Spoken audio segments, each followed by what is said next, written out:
Hi everyone, I am Nick Lewis and I'll be your host this morning. We've got a lot to get through over the next hour or so, let's make a start.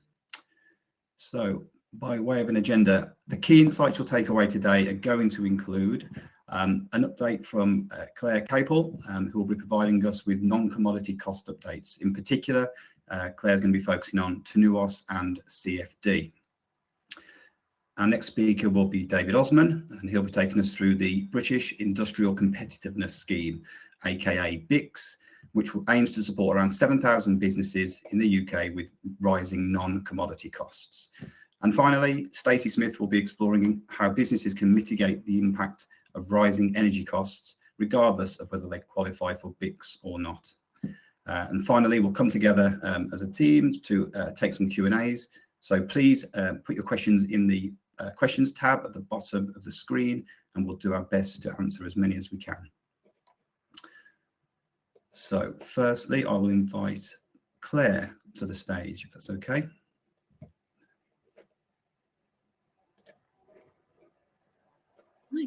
Thank you, Nick. So I'm Claire Capel. I'm a senior costing and risk analyst for npower Business Solutions. I work on forecasting non-commodity costs that go into customer bills.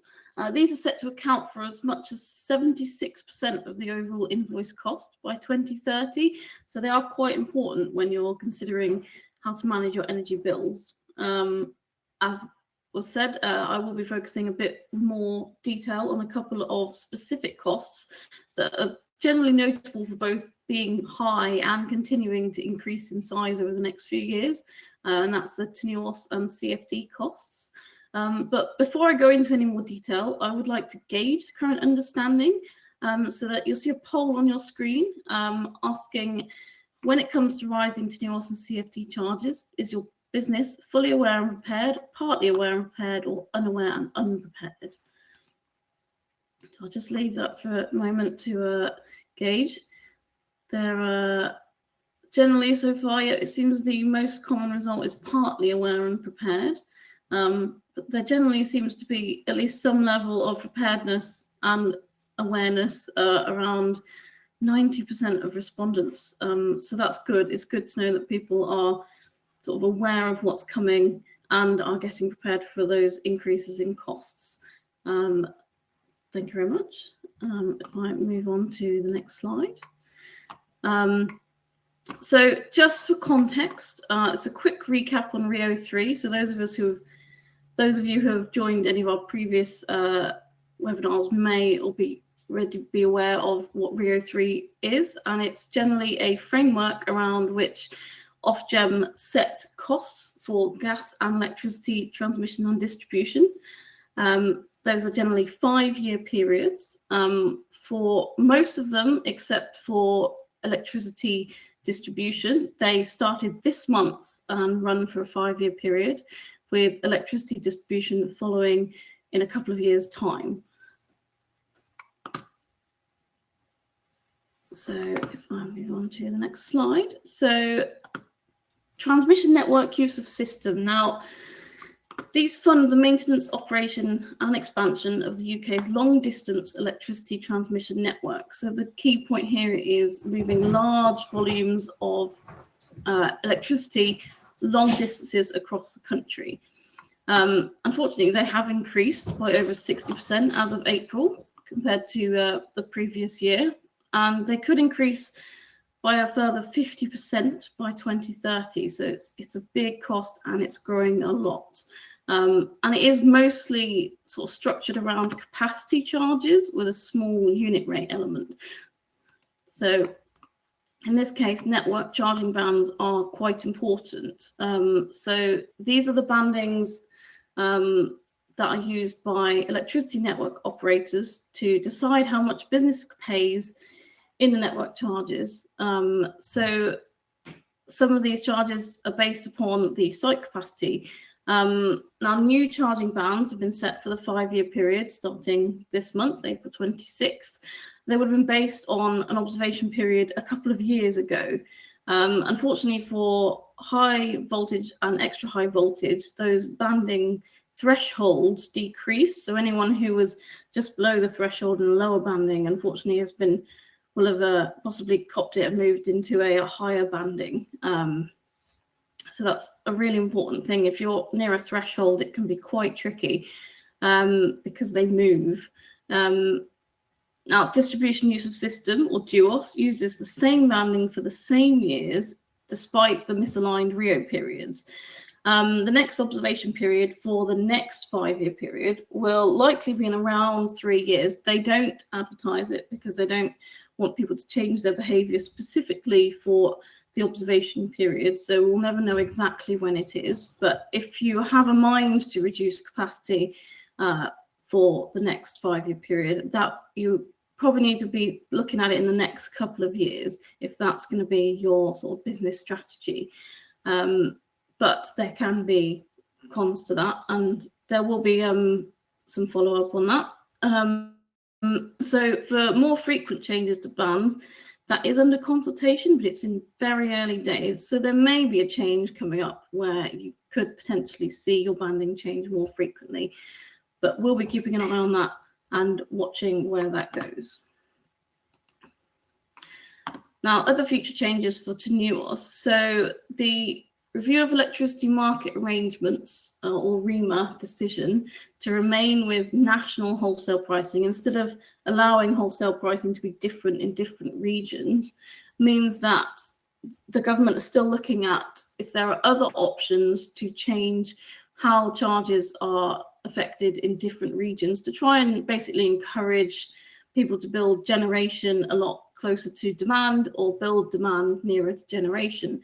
And this does include several different options they're looking at for TNUoS. It's, again, very early days for this, so we will keep an eye and provide updates as that progresses over time. And so contracts for difference. So these are the top-up payments that are provided per unit to renewable generation that have a contract which can run to sort of 15 to 20 years. Now, the recent auction for allocation round 7 is what it was called. It was finished in January. That was the largest ever investment, so the largest ever budget that was set by the government. So the government set the budget, but the cost of the scheme is paid for by consumers. And to meet the government's Clean Power 2030 action plan, they needed a big auction. And we do already have another auction coming up soon, which has been moved forwards. The issue with trying to meet that 2030 target is that some construction brings challenges, such as even getting connected to the grid in the first place. There's been issues with queuing to try and join and connect to the grid when you've built your renewables.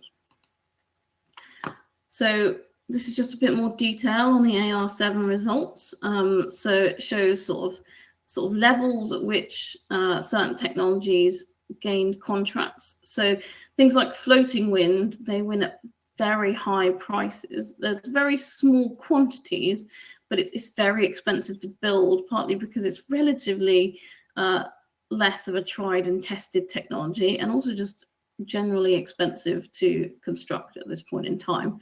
Now you see on the graph on the bottom left, that's just how much has been won per auction.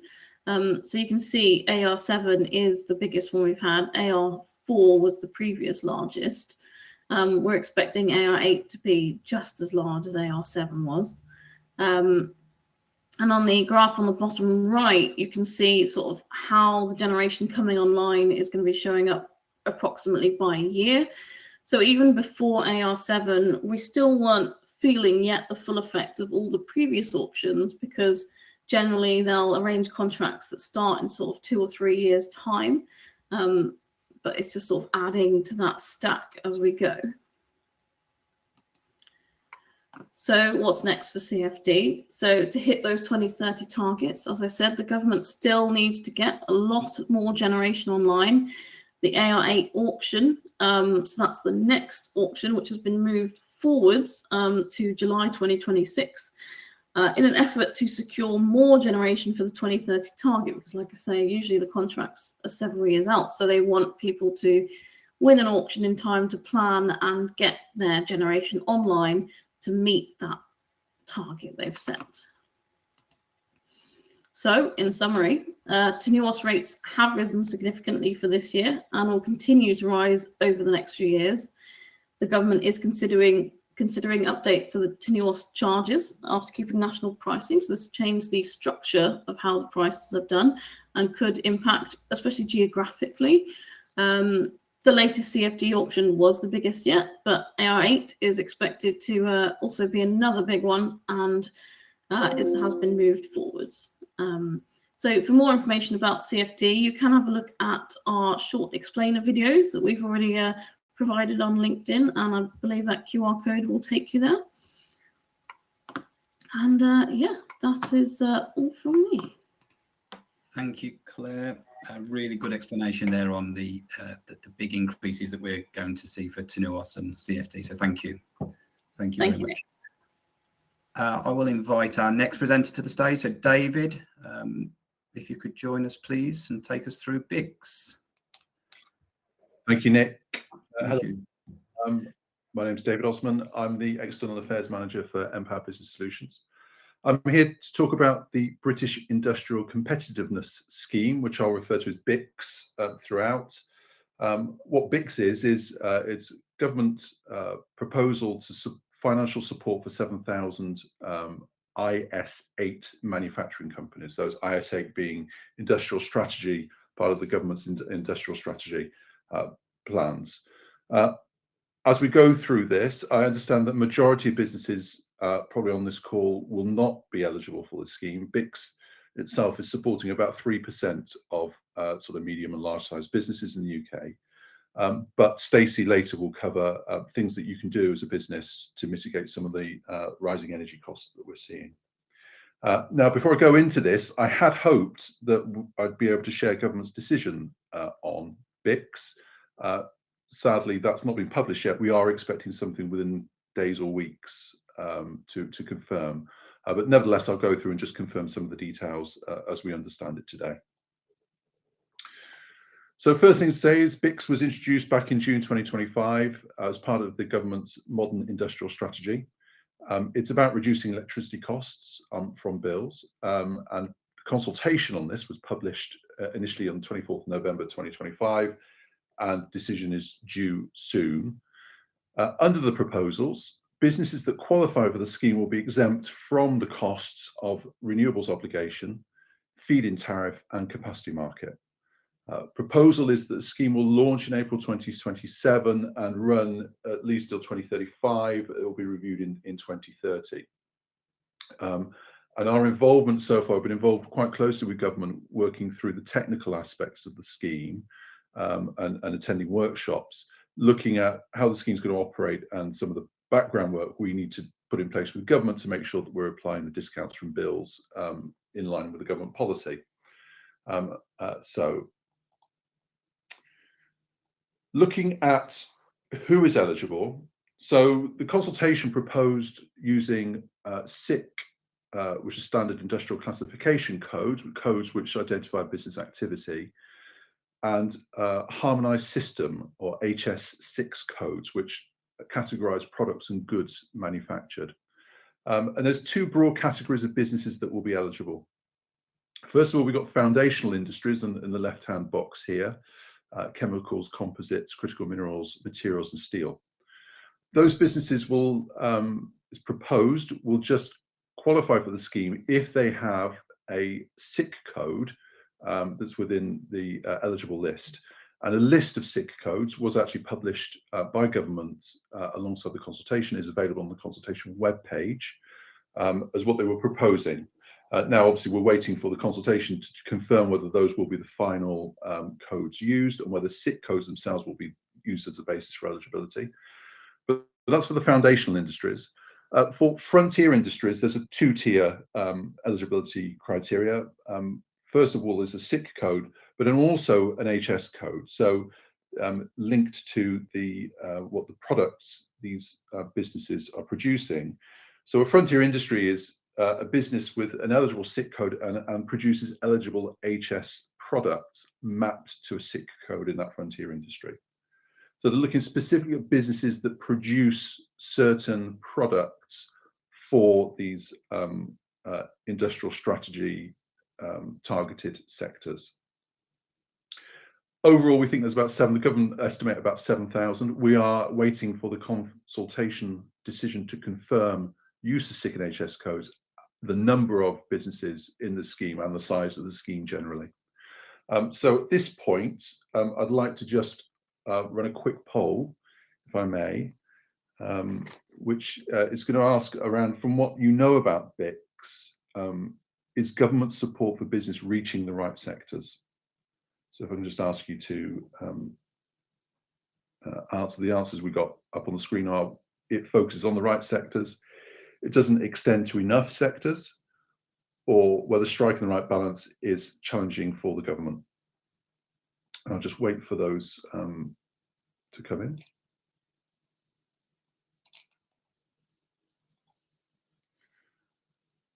Great. So yeah, very clearly, majority of people here, almost 2/3, saying it doesn't extend to enough sectors. Most of the rest of the people think it strikes the right balance and is challenging for the government, and it's certainly the case that government at the moment doesn't have enough money at the moment to do, I think, everything it wants to do, and therefore it's picking what it does. A small number of people actually saying that yes, it does actually focus on the right sectors. In terms of government's strategy, it is about identifying those industries and businesses that potentially have the greatest strategic benefit to the UK PLC. But in terms of it not extending to enough sectors, I think that certainly reflects what we're seeing in terms of the impacts of energy costs on businesses, and certainly there's a lot of lobbying going on, including from ourselves around government, around other potential measures that we could do to support businesses. However, what we've got at the moment is BICS. So what I'm just going to quickly cover here is, based on the consultation, how we think it's going to work. This is a diagram actually from the consultation document itself. I'm just going to kind of not go through this in particular detail because elements of this are subject to decision from government. But this is basically saying there will be a series of tests that will be applied. We've already talked about the first layer of tests around whether you are a frontier industry or foundation industry. There's then going to be subsequent tests around a potential electricity intensity test. So government, we think, are going to be looking around at how much you use in terms of electricity and the proportion of electricity used if you are a frontier industry in producing the products. That in itself may determine then whether there is at the bottom of here a full exemption from those policy costs. In other words, all of those costs are exempt from your bill, or whether in some ways they may be prorated in some way. So if, for example, 50% of your energy use is in producing a particular HS6 product, you may expect to see 50% of your non-commodity costs recovered. So these are up to government to make a decision on these, and that's what we're expecting to see published in the next few weeks. But as you can see, there will be an element of tests that will be applied. And what I just want to say in terms of what we understand from the consultation and conversations with government, it will be an opt-in scheme. So businesses will need to apply to the scheme and opt into the government, providing evidence to confirm eligibility and to determine the level of support to be received. That will operate within probably a 2-month window, which we expect to run probably at the end of Q3 or probably more likely some point in Q4. Eligibility for the scheme will depend very much on the evidence that's provided into the government. And so government are thinking about very clearly about the guidance and the evidential requirements for the scheme, something they're very much working on at the moment. Based on what we've seen in the consultation, I would expect that would include things like evidence of your SIC and HS codes. And in terms of energy consumption, information about your energy consumption at a business level and also at individual MPAN level. The discount is likely to be applied at an MPAN level, so you'll be expected to provide details of consumption, probably annual consumption through those information which will be available from your supplier. Details of this will be confirmed in the consultation response, so caveat with this is we will need to wait to see what that says, but I expect some of the technical detail will be confirmed over the coming months as we get closer to the application window opening. Bottom of this slide, one question that is asked is how does this compare with the British Industry Supercharger, the BIS scheme? We're just going to call it the Supercharger scheme from here. A BICS or Supercharger. It's certainly going to be the case that some businesses could be eligible for both schemes. So on this slide here is a quick comparison of how the two schemes compare. So what we've got presented here is a breakdown on the typical bill of the main network and non-commodity costs.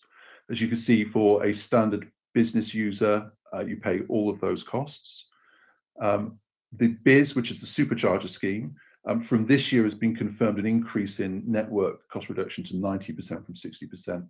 And there's a series with the red crosses of policy costs that are not passed through to that business customer. There's about 500 of these energy intensive industries. And if you look at that comparison with BICS, you will see that a BICS business will continue to pay all of their network costs. So it's just the RO, FIT, and CM that will be exempt. So the answer is if you're lucky enough to be eligible for both, you will only be able to participate in one scheme at a time. And very clearly, the Supercharger scheme is the one that has more value. So if you're in that scheme currently and you're thinking about BICS, advice would be to stay in the Supercharger scheme. So in terms of decisions on what we're expecting, so when the consultation response comes out in the coming days and weeks, we are expecting confirmation on eligibility. So whether it is going to be using SIC and HS codes, including a defined list of what those codes will be, we expect to see. Also, whether there's going to be an intensity test, that could be at a sector level. So they could be just looking at the sector that you participate in, or it could be at an individual business level. Again, clarification from government on how they will be applying those tests and thresholds should be confirmed. Also about the level of discount, whether this is at MPAN level, whether prorating is applied and how that will be applied, we expect to be confirmed. Also, I'd expect some indication at this stage around the application window. So hopefully around an indication of when the timing window, application window will open and when the discounts will apply from. We expect it to apply from April 2027, but we expect that to be confirmed. One key element that we're waiting on is the funding of it. So who pays for this and how? We'll wait to see what the consultation says on this. The two broad options, I think, are that government could find funding for it in a way that they perhaps have done for domestic customers under the RO scheme.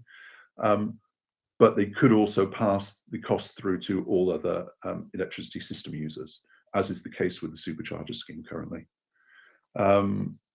The consultation was hosted by the Department for Business and Trade, and there is a page on the Department of Business and Trade website for the consultation. So please keep an eye on that for updates. When it gets published, it will be uploaded to that site. So just in summary, things to say about BICS is it is here to reduce electricity costs for eligible manufacturing related businesses. Key details will be published shortly. Eligible businesses, if you're eligible for BIS or BICS, want to decide which scheme to operate in. Advice at this stage is the BIS, the Supercharger scheme, is going to be the more valuable. I don't expect that will change, but of course, advice will be to look at what the BICS final decision is before making any final decision on that. We expect it's going to launch in April 27 and run until 2035, when really the RO scheme and the FIT scheme will mostly have tapered off. But there's going to be a planned review in 2030, at which point there will be probably there will certainly be an election and potentially a different government. So It'll be interesting to see how a new government may respond to the challenges in the business sector. And also to just say that we've published a guide designed to help you understand BICS in a bit more detail. Link is on the QR code on the screen, and that will be updated so you can access that now. That's the first of our communications and papers on BICS that we'll be publishing this year. Obviously, as more information comes out, we'll make more information available to help you. So that's the overview of BICS. I'm just going to leave that QR code on there just while Nick, I just hand back to you. Thanks, David. And I'm going to guess, David, no surprise there on the results of the poll. You know, two-thirds of our attendees suggesting not at all. No, we're hearing that very clearly from customers. Yeah. And I know Anthony, our CEO, was at the CBI event last year talking about what we think could be done to help reduce costs without necessarily raising the cost of the exchequer. It's something that behind the scenes, a lot of work is going on with Energy UK and CBI, for example, are doing a lot of work in this area, and a lot of conversations going on. So yeah, we're very live to it, and yes, it's good to hear that from customers though, supporting that in those numbers. So yeah. Great, thanks, David. Another really good run through. So thank you. And our final presenter for the day is Stacey, who, regardless, as I say, whether customers qualify for BICS, the supercharger scheme, or neither, is going to give us a view of what customers can do practically to help manage some of these increased costs. So Stacey, over to you. Morning, thanks Nick. Morning everyone. It's lovely to have so many of you here today, so thanks for joining us.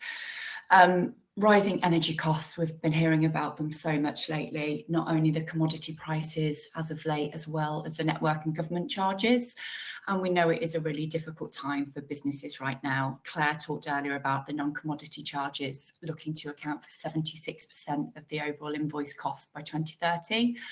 And then David has given us some insight into BICS. So we know there will be some businesses, but we do know it's really tough as not everyone is going to qualify. So today I want to take you through some practical steps where we can look to reduce impact where possible. So whilst we can't control the non-commodity elements and the charges to the invoices, we can look to control the energy that we use. So today I want to talk around energy efficiency, considering on-site generation, and how being flexible with your energy use can reduce costs and potentially create new opportunities. Now, I'm conscious we're going to have a lot of different customers on this call. You're going to have different energy needs. You'll be at different stages of that journey as well in terms of energy management. So what I'm hoping is there's something useful for all of you. And for some, even if that's just confirmation that you're already doing the right thing. But before I start, could we do a quick poll to see where everybody's at the moment? So I'd like to know, are you as a business taking proactive steps to manage and reduce energy costs? If you could all vote for me, that would be fab, and we can just see where everybody's at the moment.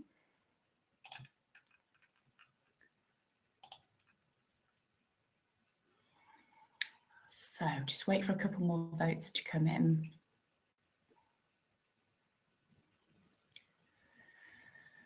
So the majority so far, over 50%, we've got 54% of people have taken some steps, but there's more to do.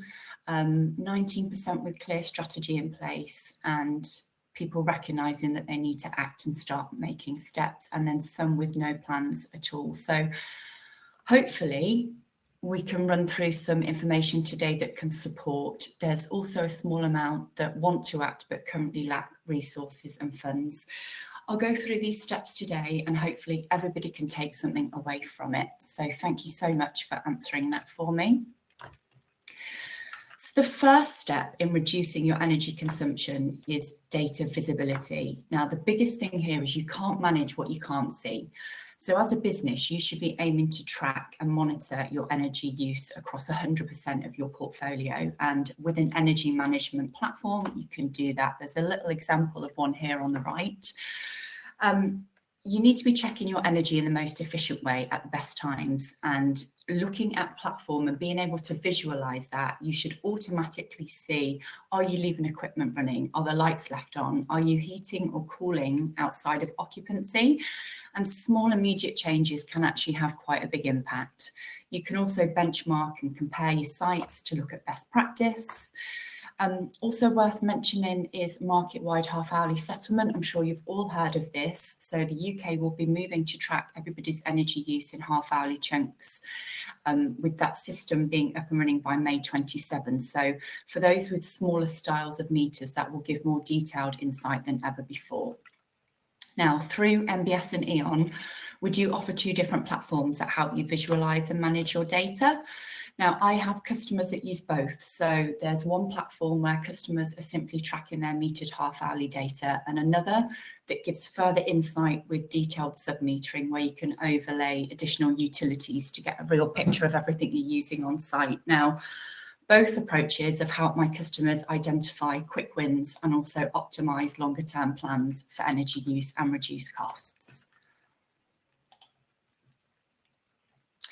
Now, the next thing around reducing your consumption is energy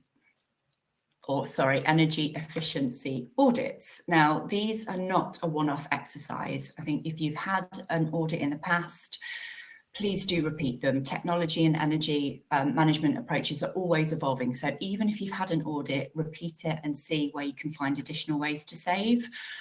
Now, some of you on the call, larger businesses may already have to do an energy assessment every 4 years as part of ESOS. So you're mandated to do that. But if you're required or not, doing them can always spot savings. Just to go over some common ways to save energy. So installing a building management system, or BMS for short.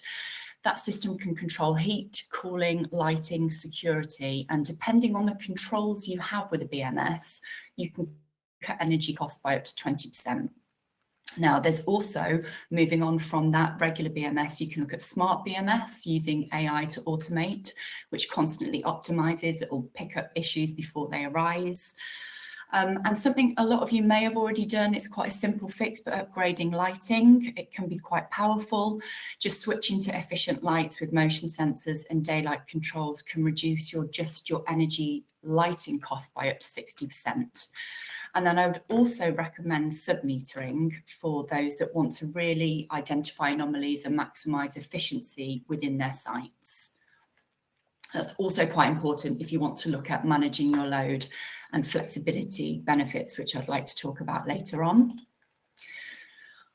I'd just like to show you an example of an energy audit on the right. Now, this is literally a snapshot of an audit. So our wider E.ON businesses do a lot of these. And last year, our E.ON Control Solutions team worked with one of our customers, a commercial warehouse that was looking for a full audit. Now, the actual report itself is around 53 pages, so it's not something I can go into detail, but just to give you a snapshot, going through that, and you can imagine 53 pages, it's a real deep dive into how their space works, their production works, and on the back of that, lots of recommendations were made. So if we see here on the right, you can see that this particular customer spends around 9 million a year on energy. Now, the audit came back with a recommended 2.6 million investment, but that did mean a 1.5 million saving annually with a payback of less than 2 years. Now, that's a larger business user. I appreciate not everybody's going to be in that position and not everyone is going to have that CapEx up front. So I think the one thing to take from energy audits is whilst some of them are going to suggest investment and new technology, many audits will actually find simple changes that can save you money right away without big upfront costs.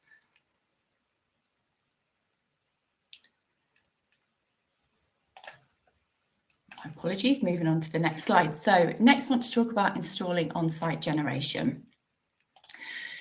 Now here, I think previously customers may have started installing on-site generation to tackle Scope 2 emissions. I think now with rising costs, lots more people are looking at these just to cut down on energy use.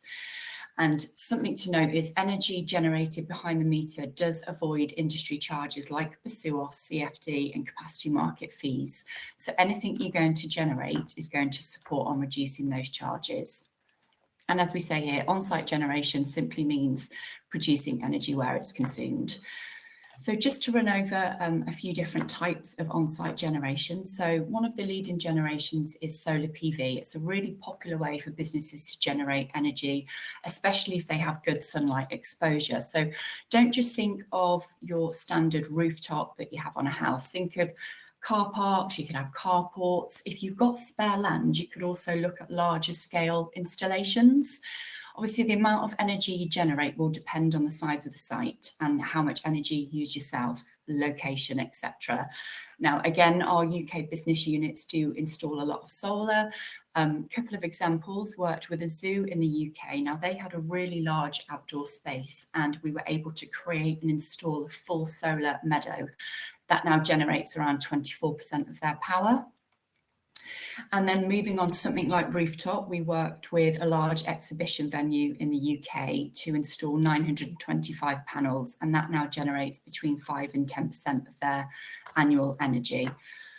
Another solar opportunity is solar thermal. So that can capture sunlight and convert it to heat. So for those in manufacturing, hospitals, hotels, leisure centres, even agricultural that are looking at a lot of heat and electricity use, that's a kind of good thing for them to invest and look into. So complementing solar, moving on to battery storage can boost energy flexibility, and it does work well for those with EV chargers as well.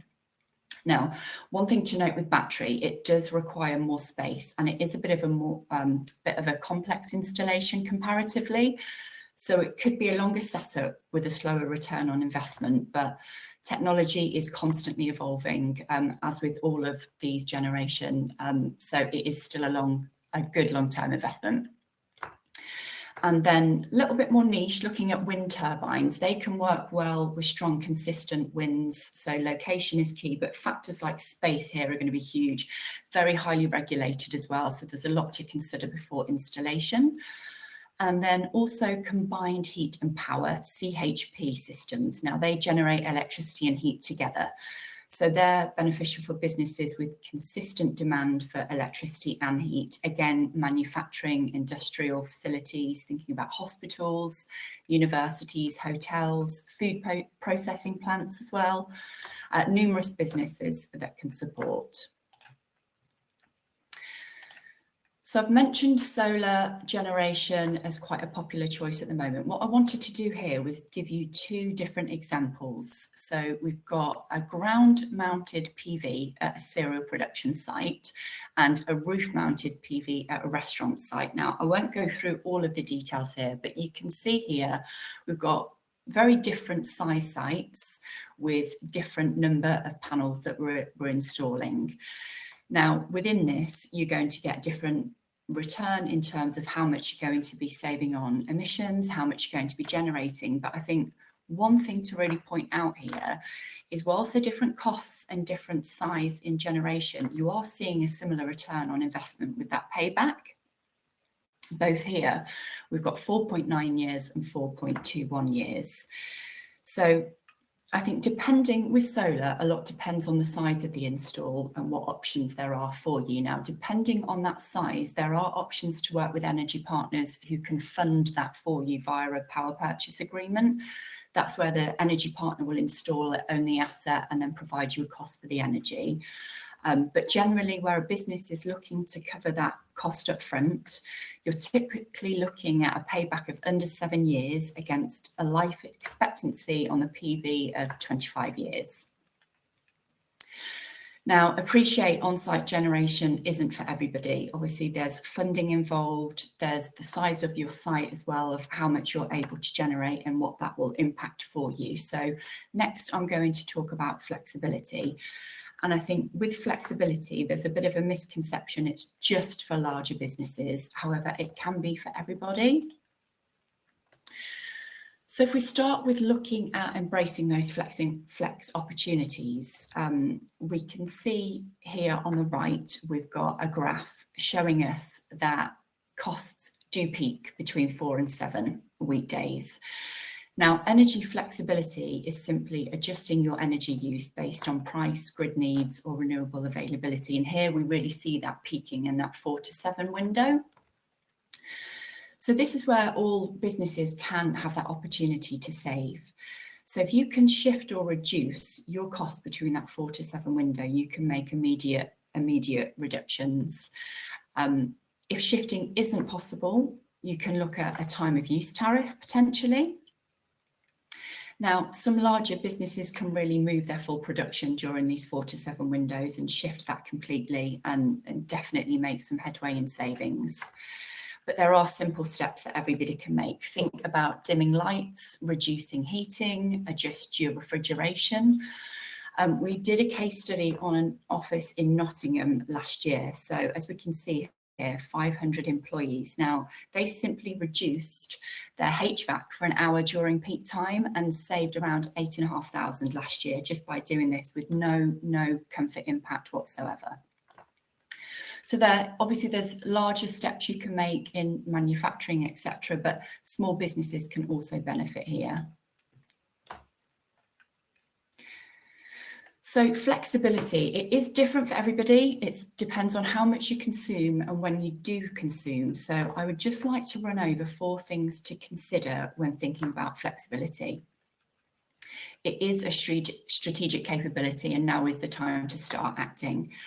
So first, understand your assets, and this links back to energy audits. So get to know all of your energy equipment. Most businesses can reduce or shift 30 to 50% more than you think. You just need to identify what you can flex. And second is achieve that data visibility. It goes back to the initial point around you can't manage what you can't see. Start with your half-hourly data, dig deeper into sub-metering for each asset and really spot where you can save.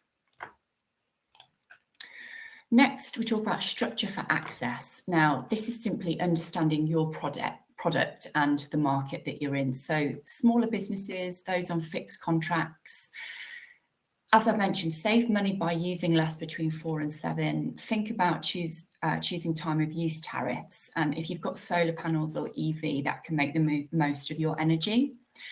Now, larger businesses, if you can shift energy use, shift your manufacturing production, you can also look to then save money by buying and selling electricity at better times in the market if you are on the right flex contract. For those larger consumers, also think about flexibility schemes. So the government do an annual capacity market auction.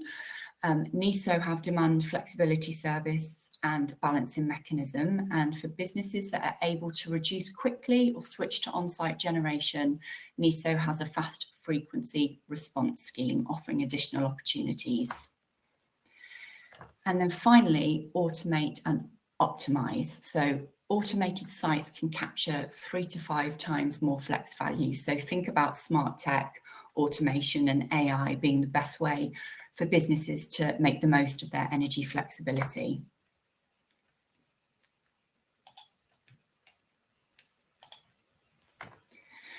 So in short then, flexibility is unique to each business. It's not about how much you consume, it's about when you consume it. So if you're looking for support on how to start or even optimize your journey, we are here to help. We do have a flexibility guide being released today. Everyone on the call, I think you'll probably get the first glimpse of that. And it looks to separate fact from fiction and gives you more detail on the products that we can support you on. Now, that was a lot that I've gone through in a short amount of time, so that's a lot to consider. I think the takeaway is find the best way forward with your energy partner. Have someone that understands your business and can help you support in an end-to-end solution. That is me finished finally. Thanks. Thanks, Stacey. You have covered a lot there, but for me, fundamentally, get your metering set up right, get your sub-metering set up right down to kind of asset level and get that data visualization. That will give you visibility of the opportunities and then tracking the benefits of any changes you can make. Yeah, So, yeah, massively. really It goes important. back to you can't manage what you can't see. It's really, really, Absolutely. really important to be able to visualize that data, and then it leads into all your other savings. Absolutely. Thanks, Stacey. Right, it's now time for our Q&A panel. We've had some really great questions put in, so thank you. I'd like to invite David and Claire back to join us. We're going to run until 11 a.m, so we've got about 15 minutes or so. We have some questions, so let me just work through some of them. I'll start, Claire, if I may, with yourself. So what other non-commodity charge should we be keeping our eye on, is one of the questions raised. I think Duos is one to keep an eye on for the next couple of years. Because the Rio period's misaligned, we're expecting that one to look to increase in a couple of years' time, in 2028. We pretty much see that we're expecting the build out for all the new generation to also affect distribution. And also with a lot of electric vehicles and things joining, we think that there's possibly going to need some more network reinforcement in general. So we're expecting Duos to be one to look out for in a couple of years' time. Thank you, Claire. David, if I may, and there's a bit of a theme from some of our customers here that are definitely feeling the cost impact. So, what will the cost impact be to non-eligible customers once BICS starts in reducing non-commodity charges for eligible sectors? So, those that are left behind, what kind of cost impact are we likely to see, and also what relief may come in time? That's a key question that I think we're waiting for an answer, confirmation in the consultation from. I don't really want to speculate too much in terms of the reasons why I think the consultation has been delayed, but I think certainly the conversation that's going on more broadly around the impact of energy prices on businesses is certainly something the government are very live to at the moment. I know that in conversations that we've had with them and the work that they are doing. So I'm kind of hopeful that in a way, some of the aspects of like the cost of the scheme, because I mean, there was nothing in the original consultation that actually quantified the scheme, which was a bit of an issue. So I am expecting the quantification scheme to be published. So in other words, how much is this going to cost, first of all, as well as who's going to pay for it, will be in the consultation decision that comes out. It's a key question. The two broad options, I think, as I mentioned earlier, are, if government can find more money for it, they could decide to fund some of this in part or all of it together, or there will be an increase to everyone else's non-commodity costs just to pay for. That's going to come down to how many businesses are in it at the end and how much support is going to be given. And all of that is still waiting for confirmation from the government. So really, it's a case of sit and wait. We shouldn't have to wait too long before we get an answer to that question. Great, thank you, David. David, can I stay with you for another one, if I may? So should BICS be seen as a transitional measure or a longer-term structural intervention? It's not a structural intervention in the sense that it's not. It's providing, a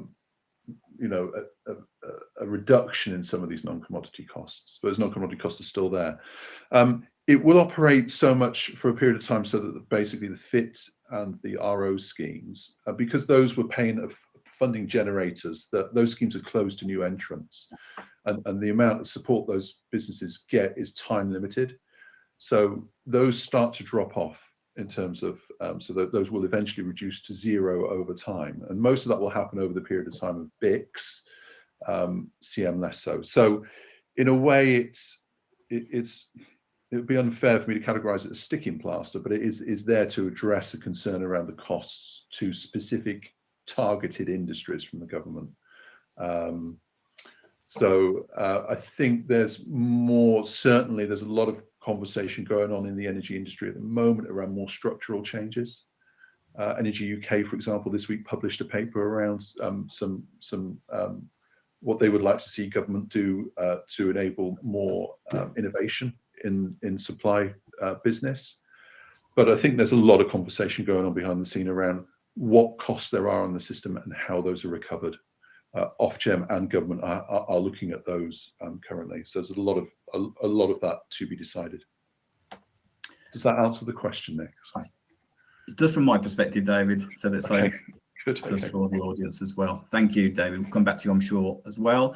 Stacey, if I may. So is reducing network capacity another good way to reduce non-commodity costs? And I guess ultimately, how would a customer go about that?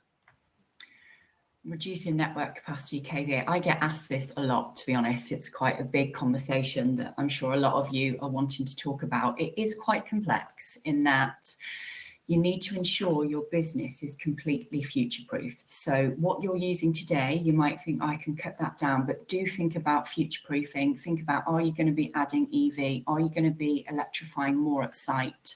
Because yes, you can apply for a reduction with the network, but you might not get that back. And also something to note is you can only make a change once a year to that connection agreement. So if you do reduce slightly and want to reduce more, you'll have to wait another 12 months. If you reduce and you want to get it back, you may not get it back. Also something to note, and something I'm not sure everyone's aware of. Now, Claire touched on this earlier. If you make a reduction in your capacity, yes, you will see an initial reduction on your cost per KVA on your invoice. But where your KVA drives costs, it looks at your GEOS fixed costs, and it also looks at your TNUoS residual band. Now, they don't immediately change. The only way that they change immediately, again, I suppose, is if you reduce by 50%, and that's quite a big chunk. So, you know, there are conversations going on in the network around this at the moment of it not being very fair, you know, that people are talking about that. There's been something raised to the network to discuss, but it's in the early stages. Basically, if you make that reduction down, make sure that you are able to run with that with your business, and also acknowledge that you won't see immediate savings. It could be up to 3-4 years when the next costs are implemented. Understood. Claire, is there anything you'd like to build on with that response? No, I think Stacey's covered it fairly well. Yeah. So during that 3-year period that we've just 5-year period that we've just begun, there will be no change to your bandings unless that 50% change. So it's just worth bearing in mind. But if you're trying to reduce your capacity and you do intend to long term, then reducing it within the next sort of 2 to 3 years would hopefully meet that observation period that's used to set the bandings for the next 5-year period. So it's not a case of having 5 years if you want to reduce for the next 5-year period. You have sort of 2 to 3 years. Thanks, Claire. Claire, another one for you, if I may. So how likely do you think the government will procure enough renewable power in the next CFD round to fill the shortfall needed to reach its 2030 goals? We already were thinking it was a bit of a stretch before they moved it forwards. There's a lot of capacity still to procure to meet the general targets. Well, the targets actually vary between different sources. NESO had certain targets. DESNA's had some high manifesto targets from the government.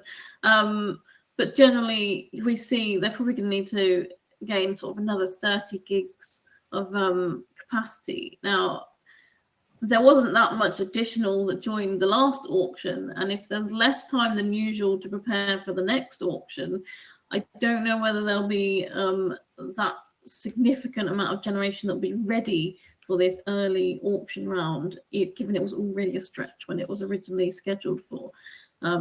So I guess we're a little bit pessimistic, but we'll have to see what happens. Thanks, Claire. Thank you. David, one of our delegates would like your opinion on something, so put you on the spot a little bit, but how likely do you think the government could shift some of the renewable support costs away from energy invoices in light of how rapidly energy costs are rising? Well, I suppose there's how readily can government do it? I mean, government don't really have a lot of headroom to be able to maneuver on some of these things at the moment. I think if government could, I think they would be doing it. What we're seeing from government is very targeted in terms of, you know, at the moment the government is focused very much on domestic. they made efforts to remove about £150 worth of costs off of domestic bills in April by removing sort of some of the non-commodity costs like supplier obligations off of the bill, but also by taking 75% of RO costs into general taxation. If they had funding, they obviously, well, it's not obvious, is it? They could do this. They could do similar with some of those other schemes. There are other options available. So we think there are other options available. We're asking government to think about, and that's things like deferring some of the costs to generators and to networks. And is there a way that we can do that so that effectively we consumers pay for these schemes when the benefits are realized? So once the generation's there and the network's there to support the generation and costs come down, wholesale costs, for example, then could we defer those costs? It's what we call securitization, and that's something that we have been actively lobbying on. And I've mentioned before about work that's going on with CBI and Energy UK that we're feeding into, and a number of other parties. But that's one way in which you could perhaps reduce costs. You could also look at, for example, some of the GEOS elements of GEOS, detailing GEOS, and around how some of that money is, over the period of time, that money is paid for assets for networks. So there's different things that can be done to sort of tweak around the edges, I suppose. If government found money, I think that looks increasingly difficult with what's going on globally at the moment. But we'll wait to see. I mean, from the point of view of BICS, we'll see what the consultation response says. High energy costs are not going away at the moment, and I think what business is doing a good job at the moment is holding government to account on some of the decisions they're taking. Certainly, when you look at some of the public debates going on, certainly around small business users and larger business producing companies, I think we just have to keep making the point around the impact of these costs to businesses. Some parties talk about an existential crisis, for example, for small business. We certainly there is a pain more broadly. So, yeah, I think government is doing what they possibly can with limited resources available to them, but we need to keep the pressure on them and keep needing to make the point around more things and looking more broadly at things that provide more support to more people and more businesses. By that I mean, yeah. Absolutely. Thank you, David. Just with an eye on time, one other theme that's coming through in the questions. So Stacey, I'll come to you for a fairly snappy answer if at all possible. But can I swap to a time of use tariff if I'm on a fixed supply contract, and can it be done between contracts? You should definitely pick that up with your supplier and look to do that at renewal. It wouldn't be something you'd swap mid-contract, but at your renewal, have those conversations, compare the tariffs, see what works for you, and definitely have the conversation with your account managers and client leads. Okay, thanks, Stacey. That's about it on time. I'm just going to say firstly, thank you, David. Thank you, Claire. Thank you, Stacey, for your really, really excellent input. Thank you to all our delegates and attendees today for attending our Energy Insight webinar. We really hope you found it useful. Thank you again for the questions that you've raised. If we haven't had time to respond to the questions on the call, we'll follow up with you directly. And there will be a recording available and a link shared should you wish to revisit this or share with colleagues. So thanks again and goodbye.